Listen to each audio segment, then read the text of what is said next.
Benfica.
Benfica Podcast is one of the founding members of Benfica Independent. Benfica Independent is an independent platform made by fans for fans.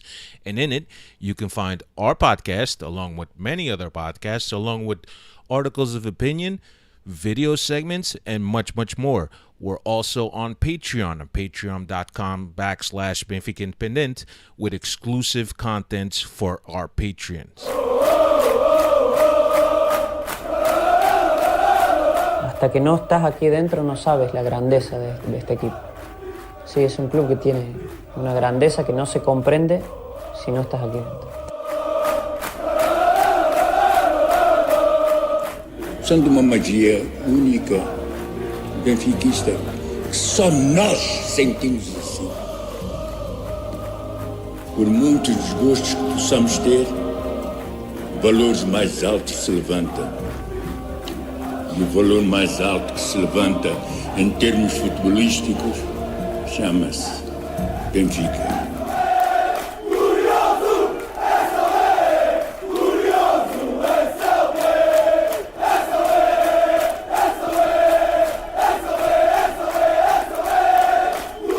Quero o Benfica intimidar o adversário. Quero um manto sagrado entrar com vocês em qualquer estado. E estamos, pá! É isso que eu quero!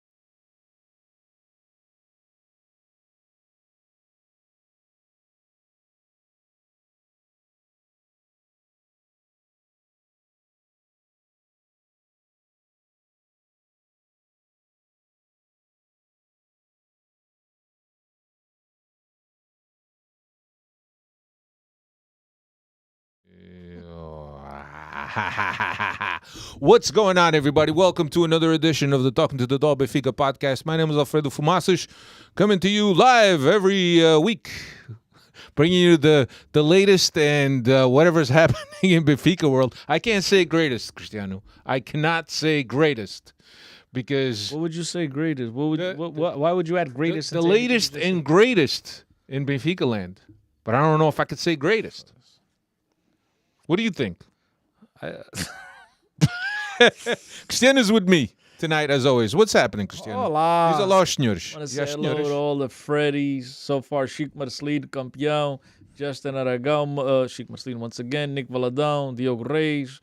All the usual suspects are in the chat. We'll wait a couple more minutes to make sure Yeah. a couple more you guys join us. I know that Dave was adjusting his microphone. Dave, how you doing, Dave?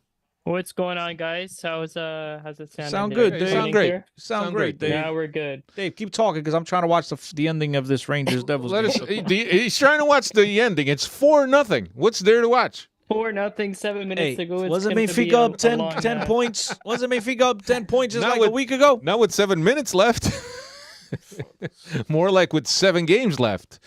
E mesmo assim, How's everybody feeling? Thank you all the Freddies for coming in and joining us. We appreciate that very much. I know that it's not the easiest these days, and some of us might be doing rather be doing house chores than talking about Benfica. I know I had to pull Cristiano away from the dishwasher, but Cristiano's here. Cristiano's here. We're all here. And look, I think as Benfiquistas, I think that do Benfica não se desiste. You know, you don't give up on Benfica. You know, it's like a kid. You don't turn your back on your kids. You know. So here we are for another podcast, episode number. tu já estás a dar. Tô de acordo. I'm trying to like kill time. Trying to kill time? Waiting for some more Freddies to join us, and you're like, yo, it's like our kids. I mean, listen. Do you We turn all your love back our on your kids? You don't We all turn. love our children, but sometimes our children need a puxão de orelhas, bro. Mais. Dei uma chapada. No, that's Primeiro- abuse. primeiro I'm foi not o- trying to get locked up. Primeiro foi o Red Pass. But Os they- gajos do Red Pass. Depois, agora é o gajo da comunicação. É culpa de todos. É culpa de todos, Menos os jogadores. E do Menos os treinador. jogadores. E do treinador. It's everybody's fault. It's even the fans. Me in the United States of America, it's my fault because I don't always have nice things to say about the rest of the squad. But nonetheless, man, look, this has been a very, very, very trying last week and a half. It's been tough. Well- And as you said, Alfredo, before we even get into the game on Saturday, but as you said, you can't turn your back. Don't turn your back on your kids. We want to Turn your back on your club. We might be frustrated, and at the moment, we might say F this, forget this, do that. At the end of the day, we all know that when that whistle goes off, the very next game will all be there. But it's, But- it's been a very tough Pillow to swallow. Pill to swallow. A pillow, too. It felt like a pillow. Felt like a pillow. Felt like a pillow. But it's been very rough, man. And we hope that this team snaps out of it. Very important game tomorrow. Yeah. Very, very important game tomorrow. But, I can't be upset with people that are upset with this club right now. I mean, it's been nothing but hand jobs and kisses the whole year. And sometimes, bro, you have to criticize. And it's not because you're not content with the overall play and performance of the squad. But right now, things aren't going well. And like I said, sometimes even your children, when they're not doing very good things, you have to show them that you're not happy. You have to, sometimes you come out with words of encouragement, right? To try to teach your children.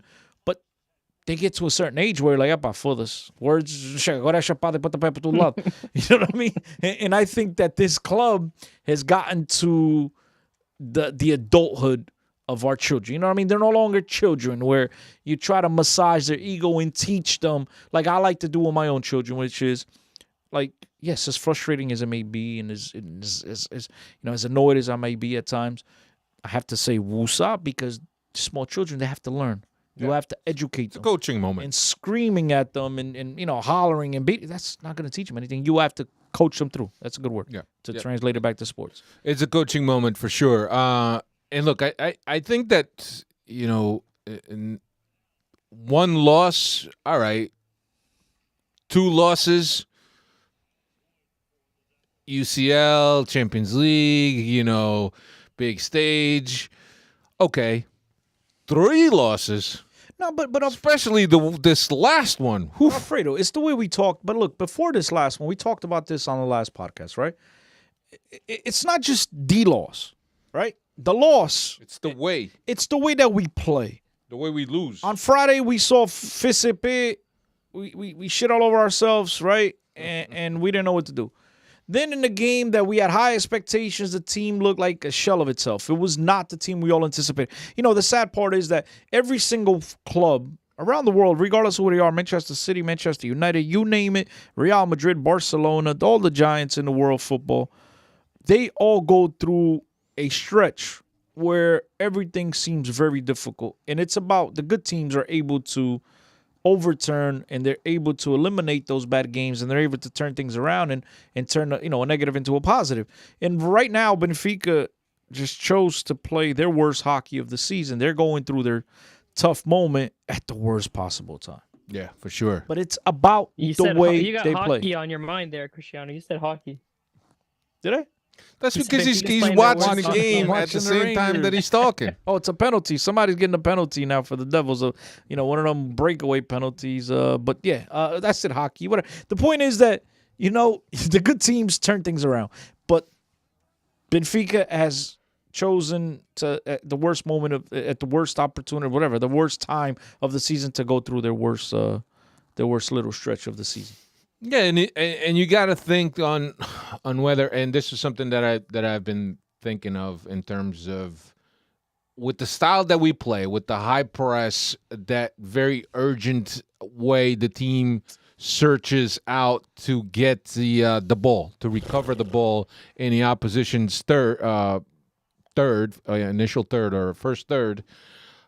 Does this now all of a sudden start weighing on the players towards the end of the season where they're fatigued? Roger Schmidt today was asked about the vacation. He said that he felt that the players needed a vacation because they were tired, but the 10 to 12 international players didn't really get to rest because they were traveling with the national team.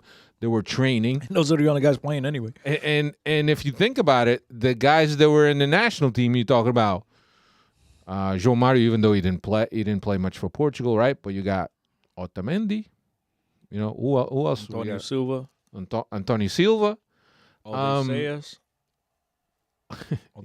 Yeah, but you can't say that Odysseus is fatigued.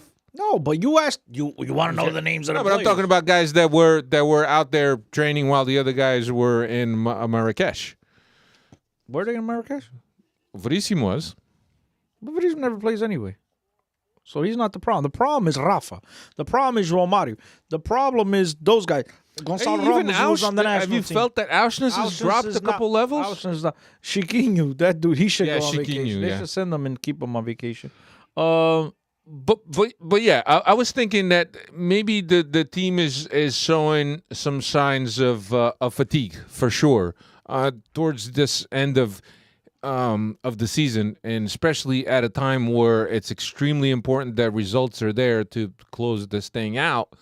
But this was something, I don't know if you guys remember, the first couple years of JJ, it was something that people always pointed a finger to JJ, was the fact that JJ would work his teams to the bone. And by the end of the season, come February, March, you could see a decline in terms of the physical stamina of the team. I don't know. I'm just throwing it out there. I mean, I got something to say. I mean, you got 2 minutes left in this Rangers game. It's 5-1, so I think it's a wrap. So now it's a wrap. I think it's over. I could concentrate now on football. I mean, Alfredo, look, here's the thing. Tell me. We can sit here and we could pinpoint at things that we throughout the year have mentioned on the podcast. So it's not like we're not playing Monday morning quarterback and acting like, kind of like what Benfica's done. Waited to complain about our rivals after they lost. Just sound like sore losers, right? Oh, we've you're talking about publicly. And so, but we've actually done here. We did it before this happened, which there were warning signs. I remember a couple of weeks ago, I was here having an argument with you and talking about how the way that this club it wasn't played, an argument, but yeah, it was a discussion. You were emphatic about the point. That the team was not playing great football. Yes, we might have been getting results, but we're not playing good football. I complained about the lack of refuerzos.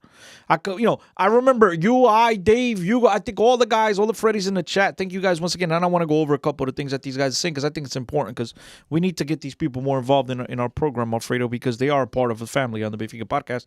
But we've also complained when Benfica's winning 5-0 in a Champions League at Stade de Luz, and you got a Schaldrup and a things that who are yet to make their debuts.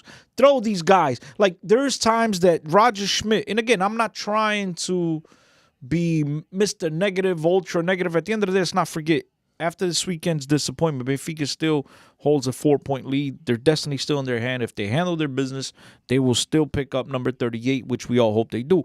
But we are pointing out some of the flaws that are really coming to fruition at this point, that are coming back to bite us, which is the lack of depth on the bench, his lack of trust in players. He could have given these guys and developed some of these guys throughout the season. You guys, João Neves coming in the 92nd minute, it seemed like, for 10 consecutive games, right? He could have given a lot of these guys a little bit more a couple more minutes in order for these guys to maybe be ready. I thought João Neves came into this game the other day. We'll get into this game in a minute, but I thought he came in, he handled himself well. There's just been different things, and now you talk about the team being fatigued. There's no reason for, João Mario to play 90 minutes, for Arsens to play 90 minutes, Rafa and Gonçalo Ramos when the games are out of hand, out of reach at the time. I agree. And so I think if Roger Schmidt could go back, those would be some of the tweaks that he would handle a little bit different. Some of the tweaks he'd do to this roster, to his roster management. I think Benfica has really struggled to, to really get through this rough stage. And yes, when guys are fatigued, they're not going to press. Roger Schmidt's system is a system that requires a ton of pressing all over the pitch. And due to the fact that these guys are not injured, but not 100% fatigued, you're not seeing the same type of pressure up and down the pitch. Rafa hasn't scored a goal in the Portuguese league since the first time around against Chaves, which means that's 17 rounds now.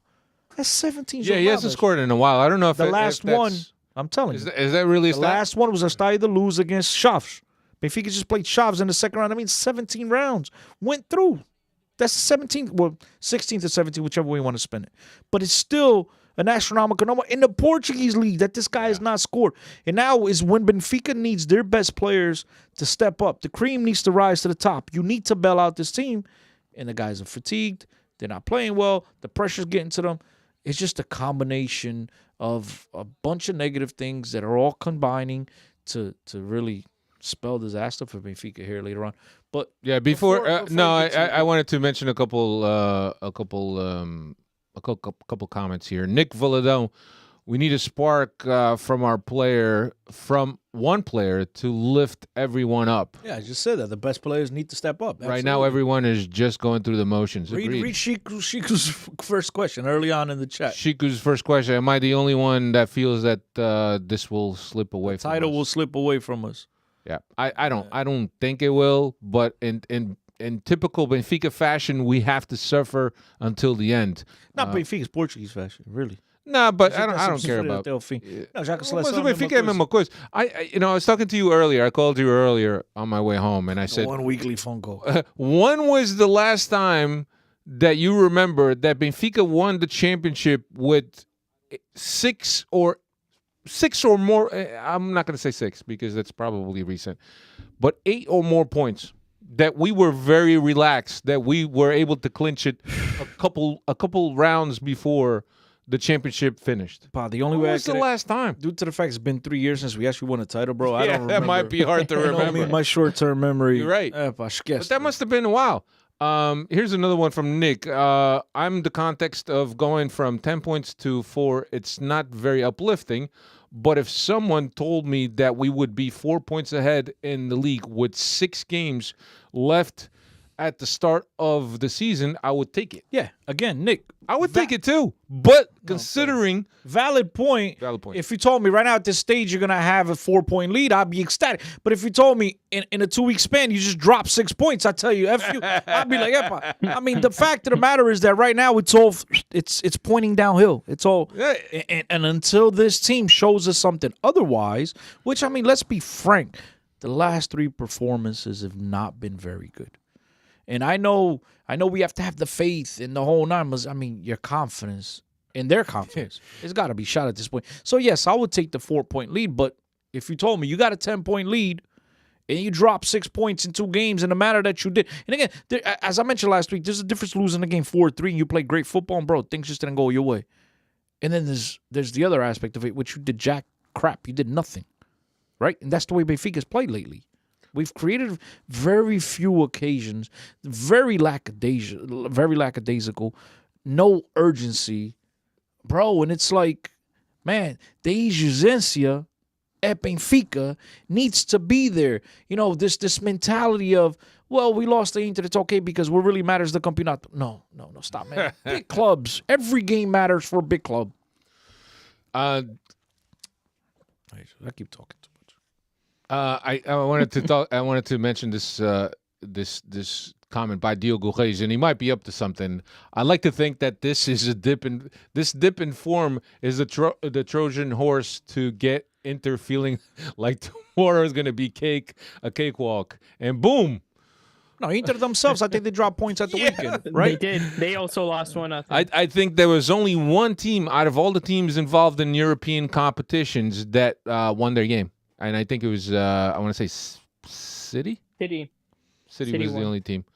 All the other ones had either lost because they rested players. Yeah, if it was 1-0. And again, we're going to talk about the shops because we're ready. We're going to talk about the shops. Tomorrow's game. I'm lost. We're all over the place. No. Ladies and gentlemen, tune into the Benfica podcast where we just jump around and you guys try to figure it all out what the hell we're talking about. We keep it interesting. We keep it interesting. We go 2 steps forward and then 1 step back.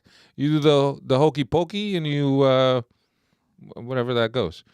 All right, let's talk about the shops. If we must. Avola Caderno says, be prepared for a miracle tomorrow. Avola Caderno. Yep. This guy's new. I've never seen this guy before. Manny Vlado. Yep, last 3 games, you can tell. Manny's here, so. Manny, the brothers, the band's together. The band. The first 20 minutes, it was going to be a struggle. They were just going through the motion. And then Baladão to Bola Cadernos. Benfica playing the way they played in the first half of Champions League could easily make a comeback. Epa, I mean, tu tens uma confiança. Look, God bless. Yeah, just getting back to the comment that Nick had mentioned in terms of if somebody had told him in the beginning of the season if we're up at 4 points on Porto with 6 games left, he would take it. Yes, but considering the way we've been playing and considering that up until the Porto game we had lost what? One game? 1 game. We lost 1 game in regulation. And now in regulation, right? And now we've lost 3 in a row. I mean, we went through a Champions League we were 13 games unbeaten, I believe, in the Champions League. Yeah, and we had also tied Porto on some kind of a record. I forget what it I was. think we passed it, but that's a good mention. No, You we don't didn't. know what the We didn't hell- pass it. We matched it. We did not pass it. I forget what it was. Dave, the I, stat man, what's that? I think it might have been the not allowing a goal at home or some shit we like went. that. I think we went 6 games, the last 6 games on the road without allowing a goal. That's what it was. It was something like that. That's league. That's not Champions League. That's league. No, play. it wasn't Champions League. Oh, okay. Champions League, there was a record of its own for a Portuguese team. I had not lost a game at home or for the Champions League in quite some time for Benfica, if I recall. Dave, I don't know if you got a chance to compile those stats, but we'll get into Yeah, that. Dave, wake up, Dave, because I told you to talk, and I'm the one doing all the talking. Wake up, Dave. You should have talked when the Rangers were Just playing. like All right, Just let's like get every into other this this Chaves game. Vocodermus, Gilberto, Tony Silva, Otamendi, Grimaldo, Auschness, and Chiquinho. Of course, Tino serving a 1-game suspension after accumulation of yellow cards. Neres on one side, João Mario on the other, Ramos behind Rafa. Rafa behind Ramos. That's what it was. But look, it's one of those things, right, that after a poor performance, you can't wait for Benfica to play again because you want to see the team respond. So we lost against Porto. We go into the Inter game. Agora é que vai ser, agora é que vai ser, agora é que vai ser. Lose against Inter in a game that prior to the game we're all saying how Inter is extremely accessible to us in terms of the form that they've had this season. Lose that game and we go, agora é que vai ser, agora contra o Chaves é que vai ser. We go to Chaves. Peraí. Who said agora é que vai ser contra o Chaves? Digo eu, pá. Ah, tá, mas diz agora, mas não dizias antes. Agora é que vai ser. Because when we lost that game to Inter, after the performance against Porto, we're all like, ai, Jesus, por favor. Agora. No, but you also gotta look at the Inter as being a different context of different competition, right? So I don't think you could compare a game against Inter with a game in the Tugão. I think it's very different. I think it's Benfica very different context. I think Benfica gave up more clear chances in the Tugão than in the Champions League. No, I think like watching this game and you're clearly hoping that the team shows some kind of a sign, some kind of a response after 2 losses in a row, and really the team came out and it looked like they wanted to play, but they ran into a well-organized Chaves defending behind the ball, and it goes back to what we were saying last week, that the team doesn't have a B plan, that the team doesn't have a C or a D plan. And the thing is that, and I also mentioned this last week, that now teams know how to play, how to position themselves on the field to take out the players that are going to make a difference. So when you have that, and then on top of that, the players that make a difference that right now they may not have as much time and space to play, if they're not at their top, they're going to be nullified very easy by the opponents. And that's what Chaves did. Chaves just remained compact, frustrated Benfica. You also got to give credit to the coaching plan, but also their keeper. Their keeper came out huge. Literally came out huge. From Chaves? Yeah. That dude, he showed Vocodermus the exact way that we want Vocodermus to play, which is anything in your box, especially in the 6, you catch. My man was not punching things out just for the sake of it and giving corners to Benfica and giving more danger possession to Benfica. He put on a clinic the other day. I thought I was very impressed with his performances, to be honest. Yeah, but it's just sometimes I think about Portuguese expressions and I can't make sense of them when I try to translate them. Like when they say Benfica foi deserto de ideias. You can't really. That doesn't really translate. If you say Benfica was an idea desert, it was a desert of ideas. Desert of ideas. There you go. Have you ever heard Michael Kay say that? Pretty much bosta. Bosta, caralho. I mean, look. To be frank, Benfica did just enough. Enough. Come away with they had a couple. You think? in the first half, I think Antonio Silva had that one chance. I don't know what the hell he was trying to hit a pigeon. But we look. I think if Benfica came away with that, with the victory with the 1-0 victory and the 3 points ultimately, I think they did just enough. But again, just enough is not going to cut it. Obviously, you can make a case here. Not a case. You can make the argument, a real good argument, that in that final Benfica attack, basically, that Otamendi gets called for stomping on the goalkeeper. I mean, he was stomping because he had nowhere to put his foot after getting stomped on his own shin. You can make that the case in an argument that is a penalty. But again, we know, and again, us here on the Benfica podcast and the Freddies and all the other beautiful Benfica podcasts around the world, we all come on these podcasts and we say it all the time, over and over again, which is contra todos y contra tudo, contra tudo y contra todos. And we know that if there's going to be a play that is in doubt, that could go either way, we know it's not going to go in our favor. We know this. So we have to come into these games and we have to instead of giving it, and I hate that cliche, right? Oh, we're going to give it 120%. Like, there's no such thing as 120%. But you have to. But there's no such thing as 120%. But you have to. You have to. You have 100%? 125,000%. You have to, because we know we're not going to get any breaks. And Benfica didn't do enough to come out of there with the victory. The one aspect, and I'm jumping around here in the game, but the one thing that really pissed me off the most about this whole game, amongst a variety of other other instances in this game, was in minute, I believe it was 88. Rafa's on a counterattack. João Pedro, Mr. MLS superstar himself, takes him down, grabs him or whatever it is, sees a yellow card. Benfica needs these 3 points. And there was no urgency. Yeah. It took them like a minute, not a minute, but like 45 seconds, 50 seconds to cross the ball into the box. They didn't even cross. I think they played it to the top of the box to João Neves, I believe, if I'm not mistaken. But it took them forever.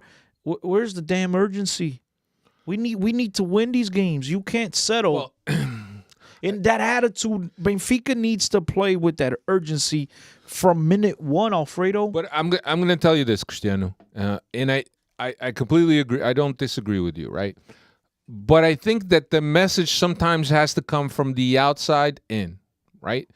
And when the coach is seeing that the team is not producing, that they're not creating enough chances, that they're unable to get this past this Chaves team, and is not making the changes earlier, that is kind of sending a message to the team, right? That we're not doing anything about this. We're happy with the way things are, and we're not doing anything about this. So I can understand why there's no sense of urgency, because the message from the outside in, there's no sense of urgency coming from the outside to the field. You're right, bro. You're right. But players need to think on their own as well, man. You can't just rely on the coach. Players need to understand the moment. I completely understand. I mean, Roger Schmidt, if you really want to get down to it, Roger Schmidt, he really liked the first half. He thought things were wonderful. He could have made changes at the halftime. He could have. Then he takes Neres, who's the one guy that's taking a few players one-on-one, leaves Rafa in the game. And then the one thing that's mind-boggling to me, guys, the one move in this game that left me really scratching my head like, what the? Benfica needs a goal. We're on the road. We need a goal.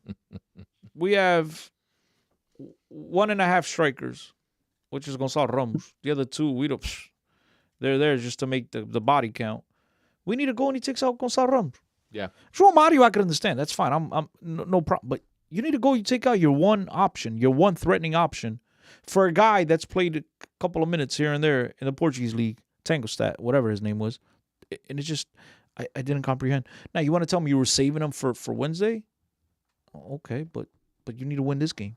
Yeah. And what the hell ever happened to that attitude that we saw a few weeks ago, Dave? The next game is always the most important. Dave, before the Porto game, the most important game is the next game we're playing, right? Whatever happened to that? Dave doesn't know. I don't know, man. There's so much to pick at here at this game. Even if Gonçalo Ramos, because he hasn't looked 100% since the international break. So even if you want to say he's got an injury, or I don't know, if he's not 100%, so he takes him out. Even a non 100% Gonçalo Ramos can still act as a decoy. I know we don't necessarily play the best, or that's not our style to play with two strikers side by side, but at least he's your number one guy. And I agree, Tankstead, we really haven't really seen enough of him to make a final judgment on him. But you need the goal, and you take off your top goal scorer, and I don't know. Rafa is MIA since the international break. Not to get too ahead of ourselves, but I would really like to start seeing some sort of squad rotation. I know we really don't. Our options are limited, but one or two here or there just to get something else, get another different type of look going, because this team just looks stale and flat. Yeah, but Dave, how do you give guys minutes that you don't trust? Right now, it's crunch time. You don't have the luxury of trying. It was when you're winning 3-1, 5-0, 4-1. Yeah, and that's when you give on Roger then. But that's what I'm saying. You're not gonna give these guys minutes now. You know what I mean? Like right now, this is what I'm referring to in this game against Chaves. It's balls to the wall. You need to do everything you can to win this game. And if it's a handball, the hand of God, you got to do what you got to do to get the ball in the back of the net. And it just. You're not going to give these guys a chance. You're not going to tell them in these crunch time minutes, like, go ahead, go get the rust off. Get adapted to Portuguese football now. I haven't trusted you all year, but now all of a sudden, let's go. You know what I mean, Dave? Like, I understand what you're saying, Dave. You're 100% correct, but fact is that Rodgers moves or lack luxury. I'm sorry? We lost that luxury to be able to do that, right? If we were still 10 points up with 6 games to go. But dude, even with games where we're leading 3-0, 4-0, my man is still that falls on Roger, right? And I think from what I remember reading, even at the beginning of the season, that was his one downfall, was his stubbornness and not necessarily adapting or changing his players. Roger Schmidt, which. Yeah, I hope it doesn't come back to bite us in the ass here, but these last 3 games have certainly seen like the team is tired and just flat. So, but it's also been from in terms of what Cristiano is mentioned, right? He puts in guys that have had no minutes. Whose fault that is it that they have had no minutes? He could have been given them minutes in games where they have been solved. I'll take it a step further. I asked it before. Whose fault is it that the players are fatigued? His. Because he could have given it. And again, those two things tie in together. Whose fault is that these guys don't have minutes? Whose fault is that these guys are fatigued? Well, if you give those guys more minutes, maybe these guys wouldn't be as fatigued. It's both. And at this point, I mean, I can't help but Schmidt is still my coach, right? But I can't help to think that signing, his renewal, was premature. And I spoke about this last week, and I said, let him win the championship, and then come to the table and sit down. Man, see, look, again, you're right. Ultimately, at the end of the day, you're right. And anyone who has that same thought process is 100% correct. What was the rush? Right? But, you know me, I could be as pessimistic as they come. Okay? But I mean, really? Do you think he changed? I'm asking. I'm not calling you dumb. I'm asking an honest question. Because you've mentioned, I think I mentioned that there's a million people that mentioned the same exact point you just made. What was the rush? But I'm asking a question. What's your question? Did the renewal change his approach? I don't think it. Do you get what I'm saying? Did it change his management? I don't think it did. I don't think it did. It's a huge coincidence, and I think that people will pick on that as an argument point. Fine. I don't want to go here, but is it the same cancer trying to make the bed? Did it rub Dave, some of the players the wrong way? Por ahí, pá, no vais Did por ahí. it wrong some of the players the wrong way? We've seen it before with these No vais por aí, guys. Dave. They're still there. They are still there. No vais por ahí. They just came in with the poison pill. Dave, don't do that. He Dave. just came in fucking studs first. No, Well, how many coach? If this is another year where we blow the title, we're not gonna fire Roger. Like what? We just extended him. There's got to be a cleanup in that locker room. And I know some players have come and gone, like Pete C and Almeida, but I think there's still Rafa is still there. Grimaldo is on his way out. Hopefully, he's gone. But this has to fall on the players. This has to fall on the players. Dave, I didn't say when I say you came in with the poison pill. It's kind of like compliment. Like, man, you came in with this whole new aspect of it. And, like, bro, I don't even want to entertain it. I'm not calling you dumb. I'm not saying you're wrong. You get what I'm saying? Like, I'm not taking your credit away. It's just like, Dave, please, man, I don't even want to entertain that, Dave. Please, bro. You're like, oh my, that was just a slap of reality. They see Rogers' new contract. They see what he got paid. Hey, maybe that money should be going to me. I'm the one that's scoring goals. I'm the one that's creating the goals. Why is the coach getting that money? I don't. Just throwing it out there. Dave, yeah, that's. I think that's a little bit far fetched, but I see where you're coming from. Dave is either gonna look like a genius or players are jealous from the coach getting a renewal and see how that goes. Yeah, look. Hopefully I'm wrong, but yeah, Dave. You never know with these guys. I hope you're wrong, Dave. We're seeing some things that I got to be honest that I'm not liking. I'm not liking, and you can't have this pattern of not touching the team until the 70th minute. Regardless of what arguments you may have, the team is playing well, blah, blah, blah, blah, blah, blah, blah. But the point is, regardless of whether you're winning or whether you're losing, you should be using your bench to either change something that's going on in the game or to prepare guys for what's coming, for their opportunity. You have a question from Brunton, Alfred. And I want you, because he referenced it twice. So it says, question, do you guys also feel Tino's back hasn't been covered good enough since Enzo left? If Tino's first pressure fails, his back is always open and it's an open highway. And then he adds to it, he goes, I feel the center back should shorten the pressure line to kill any play in case Tino misses the tackle. Alfredo Famasas, what do you guys think of the please see the... Well, I'll just say real quick. I understand what you mean about shortening the field, but let's be honest, okay? Otamendi and Antonio Silva aren't the fastest, so that kind of limits what they can do. And Vocodermus can't play sweeper keeper, so he doesn't play a high line himself. Right. So it's it really limits what you can do. And the other thing is, we've had a successful season up until this point. Guys have played really well. Backups, two, three options everywhere beside the field except one place. There's one position on this team that is one man alone, and you don't have a like for like. You don't have even a replacement, which is defense center mid. You don't have once you take Tino out, who is your other ball recovery? The argument for Grimaldo. Oh, a player in the same situation. Well, I don't know. Ristich might as well be on the beach. Yeah, but by the way, Ristich. But hold on. Grimaldo up until you know me, I'm no Grimaldo fan, right? But up until these couple of games, did you have a reason to take Grimaldo out in any game? You didn't have anybody to replace him with. That's true. No, but I'm saying, the guy was playing well. Where Tino's had some phenomenal games, and he's had some stinkers where he subbed off at halftime. You know what I mean? And who do you replace him with? You don't have a destroyer. You don't have a guy that's going to recover. You don't have a guy that's going to get balls back. In terms of like for like, the player's same characteristics. Grimaldo, you didn't have to take him out. But you might be right, Dave. But there's no reason to take him out. I think that's a fair point. I think that's a fair point. But let me also just say that there was a huge chemistry that was built between Tino and Enzo, right? And I think they complemented themselves very well.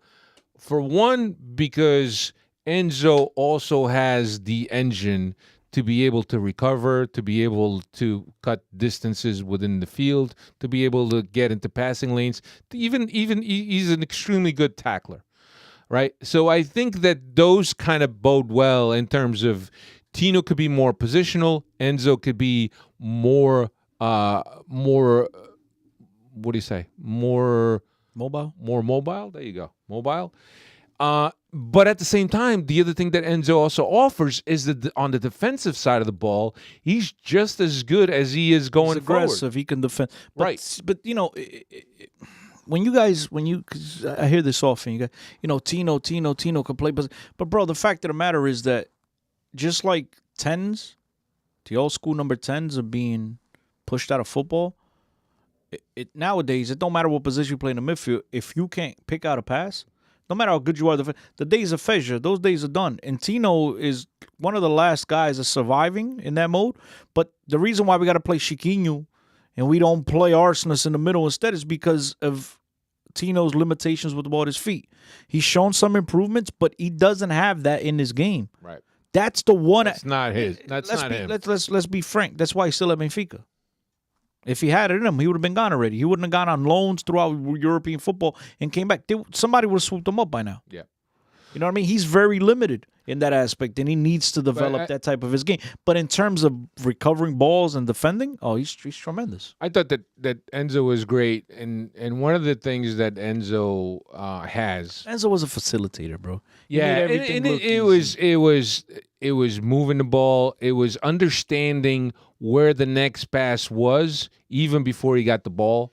It was the cross-field passes that weren't balls that hung, right? They were driven. They were Chiquinho balls, lobbing. Yeah, they were driven so that you don't give the opportunity to a defender to adjust to the ball's flight and landing. I know my idol, Rui Costa, his nickname was the Maestro. The Maestro is the guy in front of the band. That's the Maestro, right? Yeah. Well, Enzo was Benfica's Maestro. Yeah. I agree. I completely agree. And I think that Benfica lost a lot of that unpredictability of attacking the weak side when there's pressure where the ball is. And when you get the ball to Enzo, the switches that he did to the weak side to find mismatches, whether it was on the left, whether it was on the right, whether it was Grimaldo, whether it was Ba, those were critical for Benfica because we always had a mismatch on the weak side, and then once the defense is adjusting, Benfica can now adjust the different passing lanes, and then we were able to get away from any defensive schemes that were set up because we were always on the go. The ball was always moving. The ball was always rolling from one side to the other, and Benfica doesn't have that currently. It takes too long. It does take too long. It takes too long. Chiquinho has gotten a lot better, but it's still taking a long time. He can't drive a pass, a long-range pass, and he still misses a lot of passes, and he has turnovers that he leaves the team in a bad position. But you guys know how we feel. Well, both Cristiano and I feel about Chiquinho. And Cristiano says that we can't possibly compete in Europe if Chiquinho's going to be our center mid. I said that. You said that years ago. In December, January, whatever. Last year you said it. I said it when it was, I think, right before the transfer window. Right? I think it was right before the transfer window. The day of that it closed and we didn't replace Enzo. Yeah. No, but I think I said before. It was even before. I said before, Dave, because I said you want to strengthen. You don't want to be stuck there without having options. Right. I mean, whatever, you guys have heard the clip. The drum I like to beat was Chiquinho and Diogo Gonçalves. Yeah. Gildy is my neighbor, bro. Leave my neighbor alone, bro. Leave my neighbor alone. You don't criticize my neighbor on this podcast. Real quick, Nick Valadon says that Dave, it's a great point, fair point, which you said. Vocodermus said he's got a point. Rafa and Grimaldo are a bunch of prima donnas. Don't. My boy Sneaker shouts, "What's up, Sneaker? Welcome." That's my dude. He says the next couple of games are going to be are going to have me with high blood pressure. He says, I saw a stat about all the first place teams in the top 5 leagues struggling since international break. Only winning one hour of the last 3 to 4 games. Sounds like a struggle that goes beyond Benfica. Yeah. I mean, we mentioned that before. And it's a struggle is real. But the key thing that Sneaker Shouts said was top 5 leagues. The Tugão is not. It's not in the top 5. Let's not get that twisted. We're 7th now. Yeah, we've fallen behind the Eredivisie. Yeah, we're 7th. They passed us. But look, I think that when you look at this team and especially in the Chaves game, you could see that the team doesn't have an answer for what's happening. They're not reacting to everything that's happening, everything that's been put in front of them in terms of how Chaves is defending, how they're able to block our guys, how they're able to close passing lanes, how they're able to, anytime we try to do those combinations in front of the box. And for the love of the Lord, why don't we shoot the ball more often when guys are just defending in front of the box? Bro, this team hit a little bit of struggle, a little bit of adversity and they can't deal They with it. can't. They can't respond. they're Because they need pats on the back and hand jobs. can't- That's they the only can't- way. they can't It's the respond. only way that they can perform. They can't respond. All of a sudden, they seen a Porto in front of them, and they shit their pants. And ever since then, it's like, oh my God, now we got adversity. We can't handle it. And it shows that, you're not a big game player.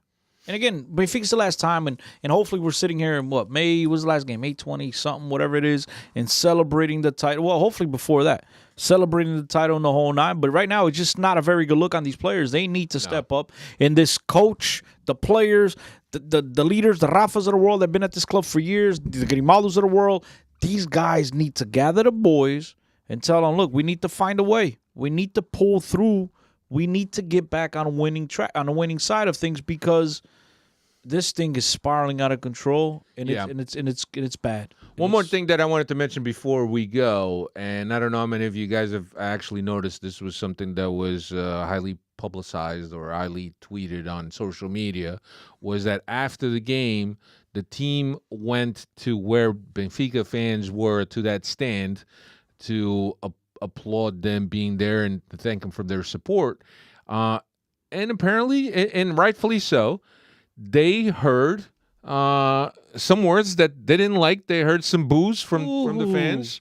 And then you saw Grimaldo telling the players, let's go into the locker room. And Verissimo also. Hey, Dave, as much as I heard Murato was in on that as well, as much as I want to kill him for that and really get on him for that, which I think that's despicable. I really do, because some of these fans travel thousands and thousands on the $50 that they got for the month, book mid, and they choose a soccer game. Yep.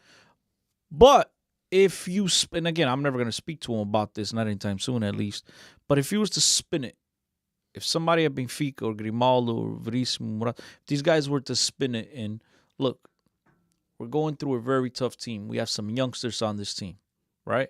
And right now, the criticism, even though it's warranted, it's not going to do us any good. All it's going to do is shatter our confidence even more. So we wanted to shield the players from that. And if you told me that, That's BS. Nah. I mean, you can make that argument, right? Dave, you if can make you that talk- argument. But as we've been talking here for the last hour, this team's confidence is shattered, right? And so if you told it's me, shattered, but it was shattered before 1,000 fans in Shabj gave them a piece of their mind. So it's already shattered. yeah, it but, was shattered at home against Porto, but yeah. I think Shops was really it's kind of like the slap on the face. Wake the yo, my man. You know what I mean, Dave? Wake up. yeah, and it's and going along with that, Roger Schmidt said in a post game press conference saying that the players deserve a little bit more recognition. And look, I get that. As a coach, you trying to protect the team, you trying to take all the bullets yourself, but I think that understanding the sacrifices that fans make, and if there's something that hasn't been missing this year or any other year, has been the support. Benfica travels well. All the away games are well attended. There's guys that go and risk losing their shirt because they're wearing a Benfica shirt in an away stadium. There's people that make a lot of sacrifices to go and support this team, right? And I think that you have, as a team, you have to recognize that. And I know that hearing boos and hearing go F yourself and joga ball, and it hurts because you know the sacrifices that you, as a player, you have done also for this team. I think you're 100% correct about everything you just said, but ignoring, forgetting all that, just discarding all that. Since when the hell are these players all of a sudden above criticism? Oh, Now we can't criticize. Completely agree. I mean, forget the fact that I traveled 3,000 miles. I don't do I need to travel? I could have been next door. Right. The fact is that if you don't perform, bro, just like if you don't perform at work, Dave don't perform at I don't perform at work, our bosses are gonna get on us. Now, we don't have thousands of people watching us, but if we don't perform up to the level that we're expected, they're gonna dismiss us. They're gonna get rid of us. So now you're a bunch of wankers, pampered, that I can't voice my displeasure with the way you performed over the last couple of weeks.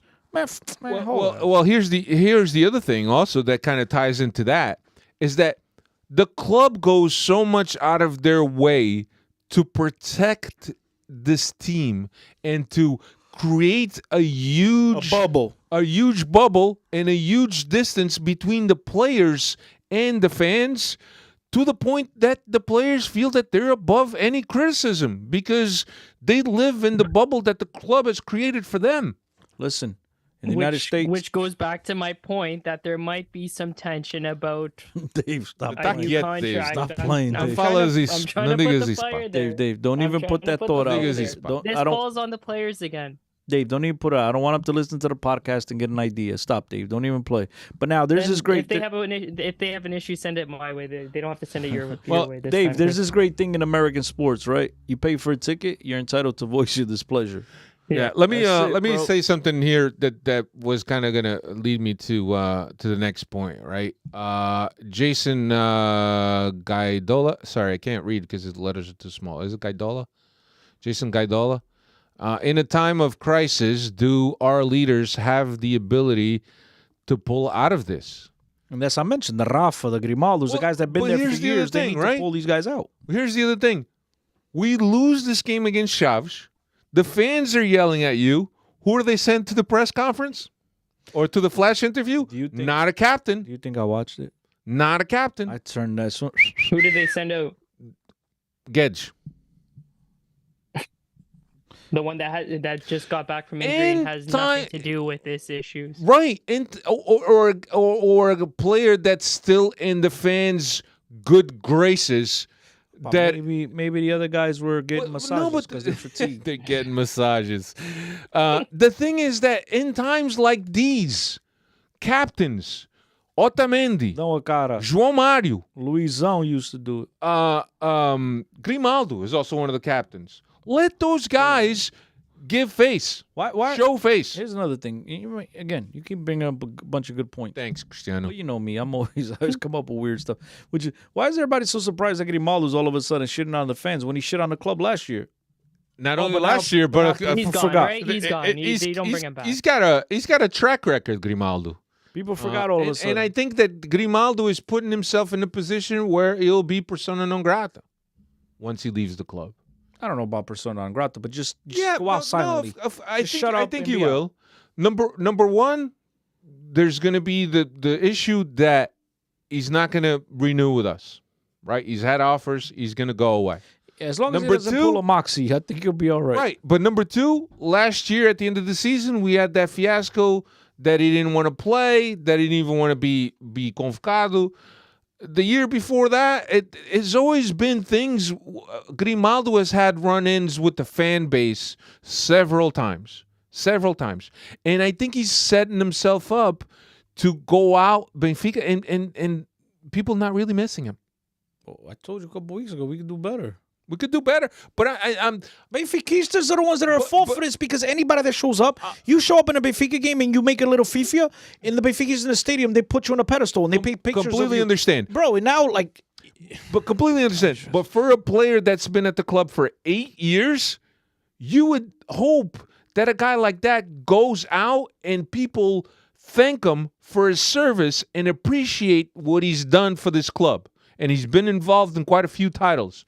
But the attitude that he's displayed, especially as a captain, is not really something that fans are going to be too happy with. And that's why I'm thinking that when he leaves, he won't be missed. and the minute they sign some Joe Tortu over there to play Joe left back, Tortu. they'll forget all about him. And with him gone, the club will be forced to actually spend some money in that position. No, Who they're- knows? Maybe they weren't spending money and getting these loan guys just to massage Grimaldo's ego because heaven forbid he has any competition there and he's putting up a fuss there too. So maybe it's the best of both worlds. You get rid of him and you start investing in that position again. Yeah, look, I think let's move on. Dave, you got stats so we could move on from this. Let's Spent wrap way this too much up. time Anyway, on this. we ended up losing the game. Yeah, we lost 1-0. Just in case you didn't. You didn't know. Vlaco made a save out of it. Sorry for spoiling that. Vlaco Dimos might have made his biggest save in Benfica uniform. No, I've seen him make. Earlier on. I've seen him make saves like that before. Well, we thought it was big, but then they lost anyway, so Good for nothing. so never mind. Good for nothing. And look, as Cristiano mentioned, and Dave, sorry, I'll let you go as soon as I finish this. As Cristiano mentioned, clear penalty. And as Cristiano also mentioned, any decisions that are like 50-50, the possession arrow is always going to tilt the other way. Dave, go ahead.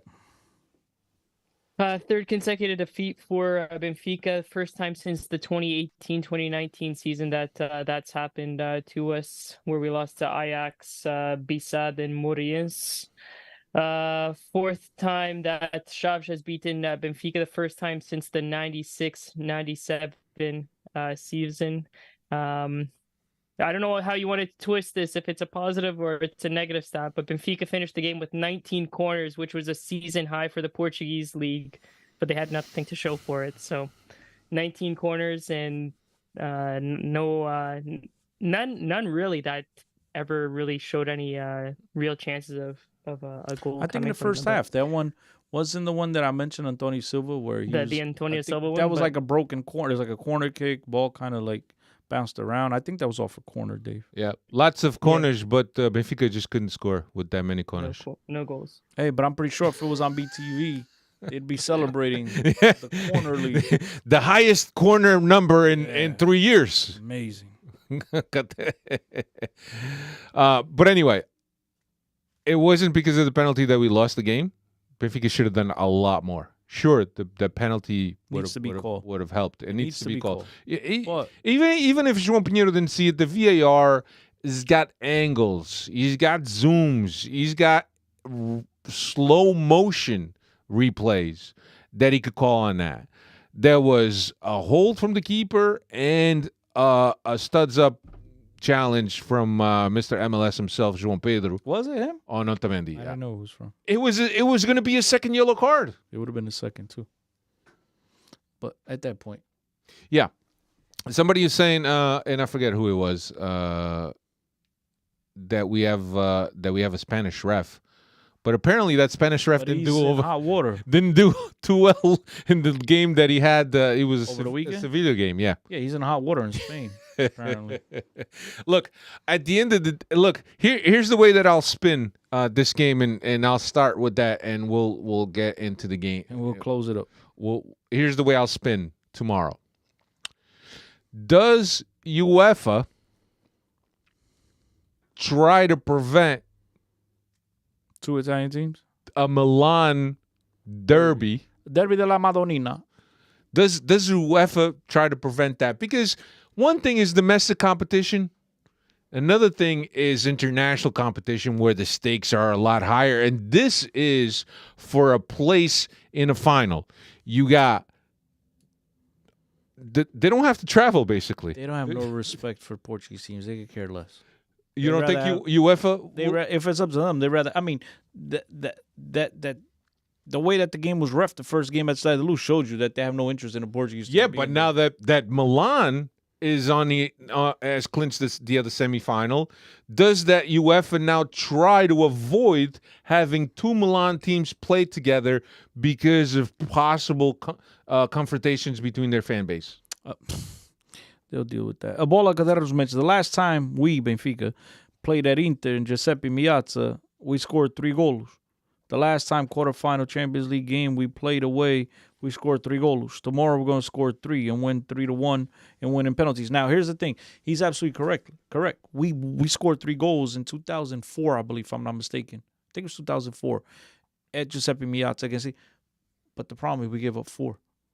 Yeah, you're right. So we drew 0-0 at home. Yeah, 0-0. And we lost, and then we scored 3. It's phenomenal. We scored 3. 2 goals from Nuno Gomes, if I'm not mistaken. I think we mentioned that last podcast that we did. Did we? Je ne sais pas. Yeah. But yeah. So, look, I don't know. I don't know what's going to happen. But I think I don't know how many of you are getting that feeling, like I was saying before. Agora que. I would like to think that I would gladly accept the last 3 defeats if Benfica shows up tomorrow and absolutely wipes the field with Inter. I have no confidence, but I mean the thing is that this Inter team is nothing special. But defensively, they're there to be had. That was going to be my point there. Yeah, Dave. That this Inter team has not shown up. At least the second half of the season, they're struggling. But Yeah, what apparently we they know, had some what we know infighting. about Italian teams is they are very structure oriented. Yeah. They're gonna know how to defend. They've already got the 2 goals. They don't need another goal, so they'll park the bus, Agreed. and it's gonna be very, very difficult for us to break down this Inter side. If we were playing at our top form, it would already be difficult. But us already struggling to score goals and even create chances these last couple of games, I'm very, very skeptical. But hey, if you're in Portugal, go to Fatima for me. Go light a candle. Go say some, do the rosaries, because we need all the help we can get. Agreed, Dave. Agreed. I forgot what I was going to say. I think that. I read today there was some infighting at practice with Inter. Yes, captain. The team. Things are not going well over there. But when you playing, they're not going well for us neither. But they haven't gone well all season for them. But when you play in the Champions League, players have they have a extra motivation to play, to be an international stage, to play in the biggest competition for clubs. It's always something different. They find a way. They find a way. There's bonuses attached to it. I think that Inter may even look for this competition, and I'm not saying that they're going to, or they're the favorites to win it all, but certainly an appearance in the final would be something that would be a feather in their cap for this season, since they haven't done all that great. And they're title holders in Italy, right? No. Who's Milan? Milan, who won the title last year? Yeah.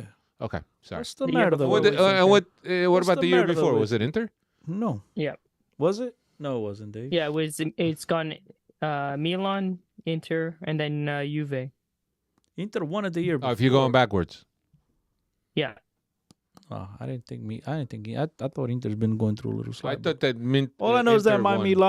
Milano won, and I would love to see a Benfica Milan revenge of the 1991 Champions League final. Yeah. And as much as I love Milan, Benfica is my love. So what do we see tomorrow, Chris? What are you expecting tomorrow? Really? What's inside your head? Let it out. Dave, get ready. I'll ask you too. No, I don't know, man. I don't know. Honest to God, I think Benfica has to go and get a result. Without a doubt. They have to go get a result. I don't know who he's going to play. I think I could answer your question a little bit better in terms of what I would do, not about what I'd expect. What would you do? I don't know what to expect, to be brutally honest with you. But tomorrow, I'd play, because I've criticized here on the podcast having Arsenis and João Mario on the wings. I thought that was a waste, especially in a game like this where you need pace, you need creativity. I'd play Guedes on one side, Neres on the other side. You want to keep Rafa in the middle, that's fine, but I would sit Rafa. I would say Rafa too. Fine. Then play João Mario in the middle. No, I play João Mario on the right. No, what about Neres? Neres gets up front along with Rams. No. Let him carousel. No, I'd play. I still stick with the same 4. Either that or switch to 4-3-3. But I'd stick with the 4-2-3, 4-2-3-1. I'd play Arsenis, Florentino together in the middle. Guedes, João Mario, Neres on the right, and Gonçalo Ramos up top. That's what I would do. Yeah, I would honestly do that. Neres has to play for me. Or tomorrow, if you really wanna throw this thing upside down, you play a 3-4-3 and call it a day. You bring in Morato to play alongside. Well, we never played 3-4-3 all season. But it seems apparently teams in Italy use that a lot, and Inter struggled against those formations. So it would surprise me so much. And again, Grimaldo is a liability defending anyway. Gilberto is a liability defending anyway. So why not? I mean, what do you got to lose? And at least you bring someone into the middle of the field that's got pace. It's not a bad shout. And then you let Grimaldo just go ahead, do the wing and do what he has to do. You put João Mario on the right, Tino and Arsenis in the middle, and then you could go up top with Neres,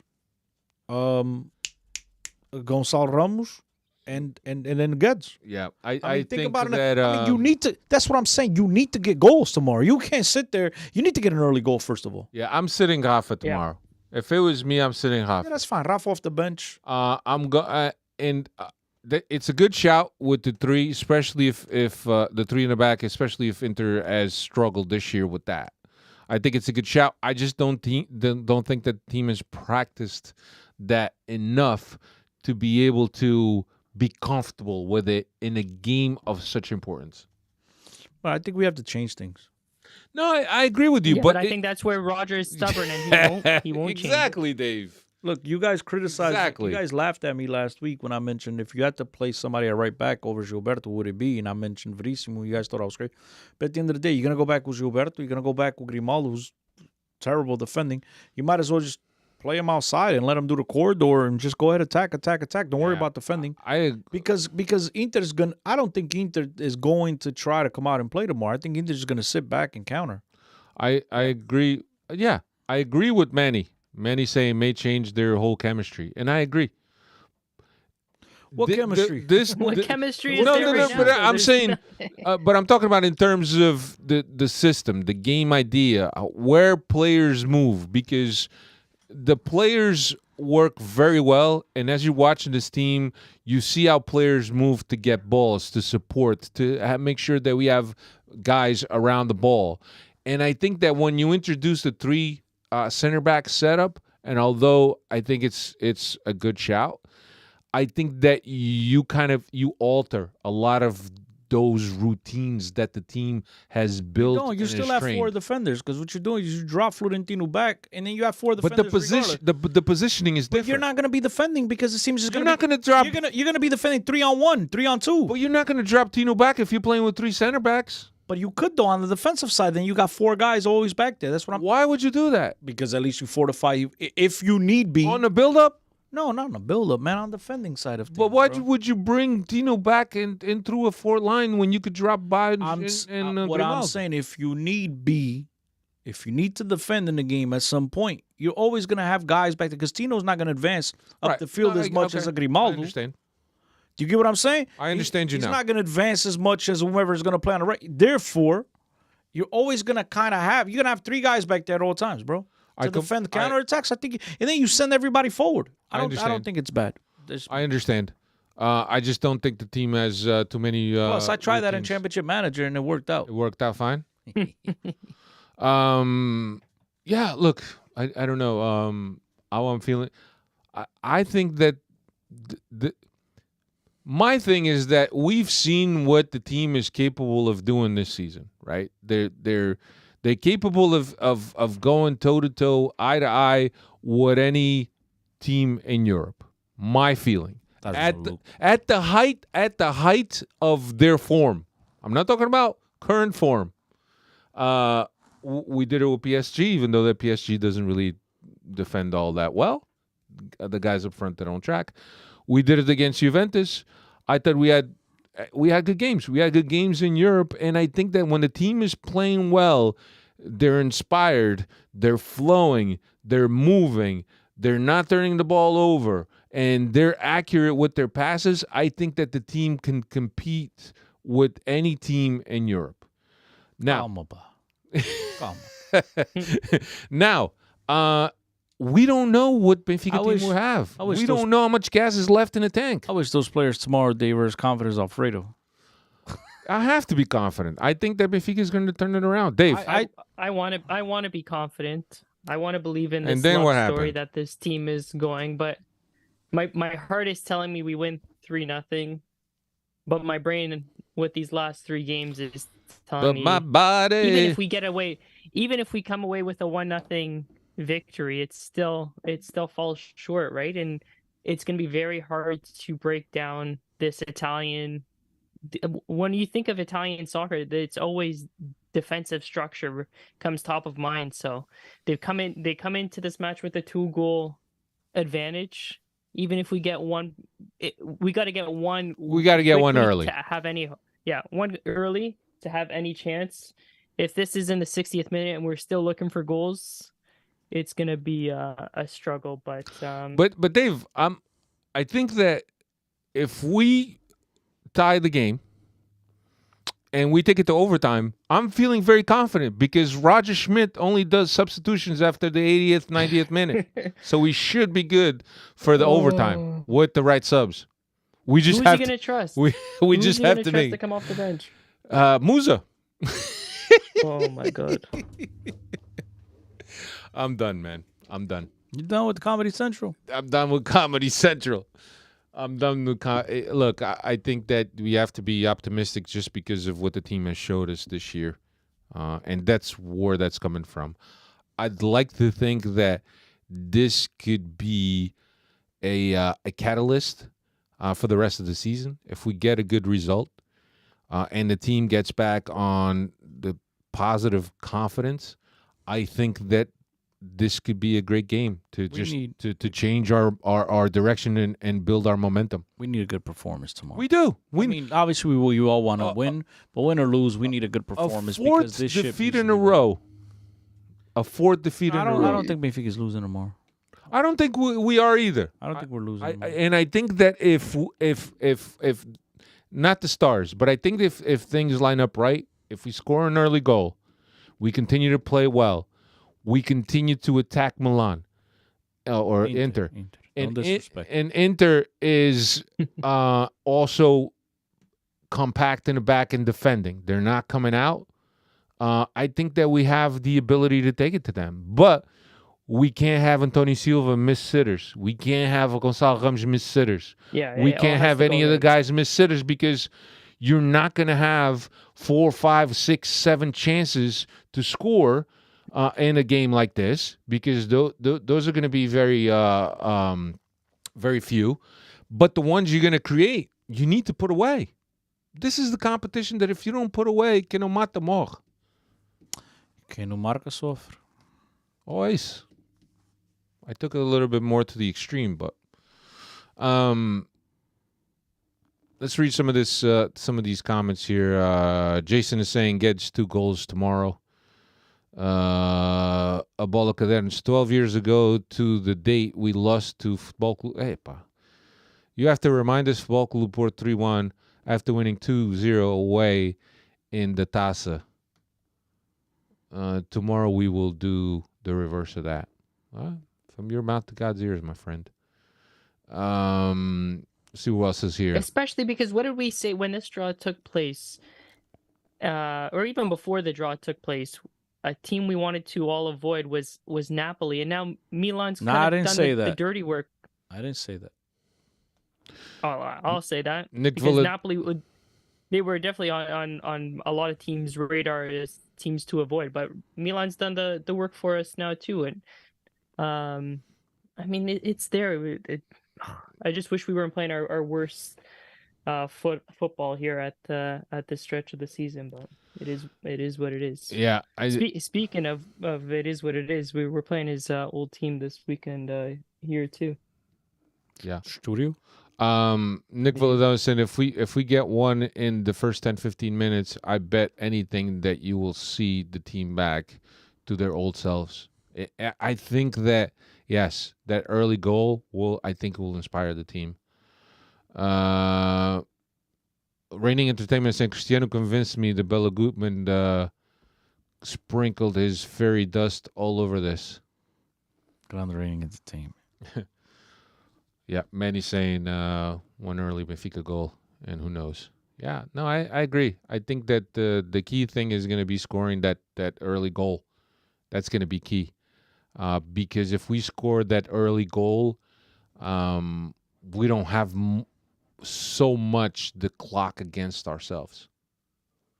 I think the longer the game goes without us scoring a goal, the more anxious and nervous the team will become. And considering the past 3 games that we've had in terms of how the team has been able to respond to these games or in these games, I just think that with a clock going against us and not getting that first goal, I think it's going to be very hard for the team to do something against this Inter team.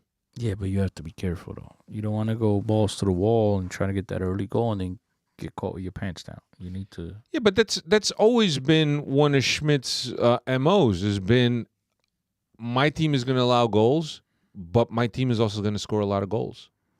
But That's always been his thing throughout his career. The last 2 games. The last 2 games, you're right. We scored 2 goals in the last 5 games. Yeah. 4 games. Yeah, one against Porto. And one against who the hell did we play before? Weve. Yeah, that's the team. Yep. All right. Well, thank you to all the Freddies. No, we're not done yet. We're not done yet. Next up, Sturil. Okay, I'm done. I got a headache. Sturil, and here's a look. I think these Benfica, out of both Benfica and Porto, Benfica has the hardest games.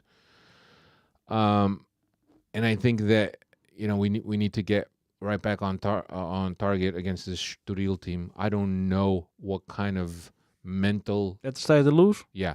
I think a lot of it's gonna have to do. A lot of it's gonna be due, to tomorrow's result. Yeah, and I was just about to say, I don't crowd- know what kind of mental Not scars just forget or the crowd, boosts. the reception, the crowd. A lot of it's gonna do. The crowd is gonna dictate a lot of it, because if you get another bad performance, things might get ugly at the start of the lose. Or do you think the fans come in and support I regardless? think you kind of have to reset and think, all right, well, Champions League is gone. Let's make sure that we push this team to finish out the year and win this championship. I don't think the fans will abandon the team. I just think that they say, well, we came far enough in the Champions League. It was never in the cards for us to go this far. Too bad that we lost. Now let's refocus on the Tugão, because there's a championship to win, and we have gone from 10 points to 4 points lead in a matter of 2 weeks. So we need to right the ship, and we need to get on the right path again and finish out the game strong, finish out the season strong, because we still got a game against Braga at Stadio Luz, and we still got to go to Alvalade. Not easy games. Braga has been very consistent. Sporting has been a bit of a chameleon this year. So you never know what you're going to get with those two games. And I can't sit here and said we're going to win those games outright. There's even Gil Vicente, who's been on a little bit of a streak Right. before. And then that's on the too. road, right? That's on the road, That's yeah. on the road. Right. Those trips up north, man, they're tricky. They're very tricky, as we've been seeing. Then we got to go to Porto B, in between Braga and Sporting. Yeah, they It's, don't scare me.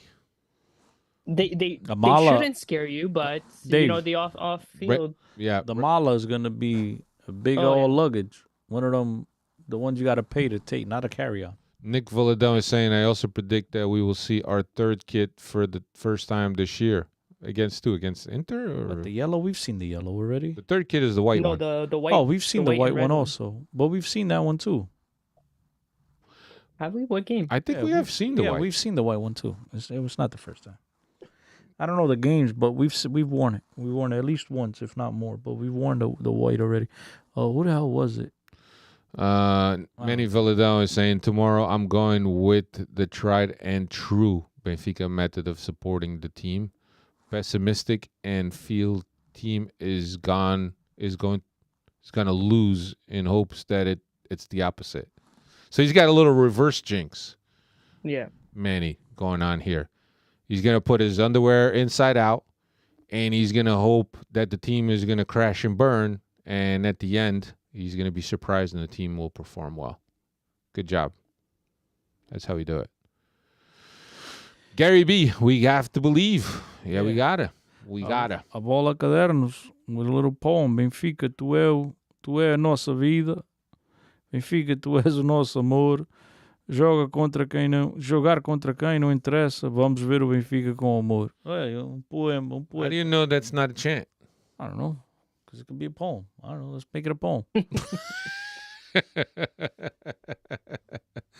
But anyway, look, I think that there's not one Benfiquista out there that truly, not reverse jinx, that truly doesn't think that Benfica can win this game tomorrow. Even though somebody was saying that you're stressing. Yeah, a lot. Raining was saying that you're stressing. Shout. I'm stressing. I mean, At the end of the day, let me ask you this. At the end of the day, if Benfica goes out against Inter, do you still consider the Champions League to have been a successful campaign? depends on the way they play tomorrow. Once again, it's all about the context, the way you go out. And again, 0-0. but how do they play? They play Okay. well. Play okay. I mean, it'll leave sour taste in the mouth, because it's one thing had we lost 2-0 to Man City and then you go to Man City, you draw 0-0 and you get knocked out. But aside from Benfica, this is the easiest opponent in the whole Champions League, which is Inter. We got the perfect draw. And it leaves you with the feeling that we could have done a little bit more. And it just so happens, as I stated at the beginning of the podcast, I'll state it again, which is Benfica picked the worst time of the year to go through their struggle. And every club goes through them. But right now, it's been bad performance after bad performance. And the last thing you wanted to do was now an opportunity to go to Champions League semifinals. Against the Milan, that looks good against Napoli. But again, a game that Benfica, I think, would compete in. You know what I mean? And you have an opportunity to avenge the 1991 final and whatever and and all this. And it feels like Benfica could have done more. I agree. But look, I will do this after the game, not now. If Benfica is eliminated, then come to me with the talk about, agora temos que focar no campeonato. Aí tô contigo. But don't start with that conversation before kickoff. That I don't want to hear because Benfica should focus on every game, not just the campeonato. I agree. I think tomorrow's got to be a win or a win. There's nothing around it. I think that the players really have to dig deep, and they got to find it. Would you give up a loss tomorrow if it meant that we'd win the championship? No, man. Benfica, bro. How many times I've said it on this podcast? Benfica plays every game to win. I just asked you a question. Would you take a loss tomorrow if the end result is we win the championship? I want to win tomorrow. And I want to win the championship. I do too. I want to win every game we play. Every game. Every game. I don't It doesn't work. It doesn't work that way. We're more likely to lose the championship with a loss tomorrow. Everything's emotional. You think everything's tied, Dave? Pardon? You think everything's tied? Tied It up? is. It's all confidence based, right? You saw what this team does with one. No way. Oh God. Please. The good times, Dave. The good times. No, I understand what you're trying to say, bro, but I don't want that option. The only option I want is to win. It's the only option I want. Win every game. Then if you lost it, then you tell me, like I said to you, hey, we lost. We're out of the competition. Now we got to focus. Okay, but don't give me an option like that, man. Benfica we should never want to lose any game. Doesn't matter. I'll You'll spin it another way, Dave. Here's another question. I wanted to ask you a question. Win the Champions League. SOB says, cut it out with that talk. We're going through. Yes, we are. That's it? We're going through. Wow, you're mouth to God's ears, man. I'll be the happiest Benfiquista around. That's all we got. I think that we take it to overtime and then we win it in overtime with Roger substitutions. But I don't think it's going to be easy. But the hopeless romantic in me is hoping that we could see Benfica vintage. Nick Valadon says exactly that. He says if we end up getting knocked out tomorrow, at least make it a performance like last year against Liverpool when we fought all the way to the end. Exactly. There is context to it. There's losses and then there's losses. Sometimes you can get confidence even from a loss, depending on the opponent, right? Like you mentioned, Liverpool last year, I think Benfiquistas, a lot of people, I don't want to say we were content with losing, but we were content with the way the team performed. And so, again, it all comes down to the way the team performs tomorrow. And then we'll I agree. It's got to be a better showing than what we've seen in the past 3 games. It has not been pretty. Not been pretty at all, both from a performance standpoint, but also as a result, from the results, as you guys know. Anyway, that is all we got for you this week. Next week we'll be back. We'll recap this Sturil game and obviously the Inter game, and hopefully it'll be a happy one, Dave. I'm tired. It's 3 weeks in a row that we're over here with Dave. If they overturn this tomorrow, me and you might just do a podcast ourselves. If they overturn what? The 2-0 deficit. Oh.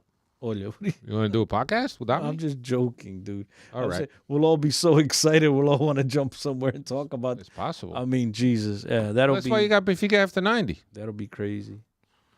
If Benfica after 90, they'll probably be doing a post game, right? Yeah, those guys are on top of their shit.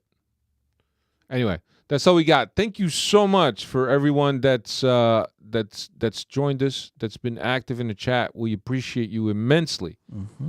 And tonight, do me a favor.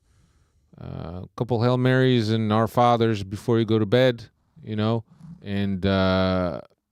we'll see what happens. Thanks a lot, everyone. Take care. Forza Benfica. Send Dave a kiss. He looks sad. I'm Bye, Dave. stressing too. Ciao. Arrivederci.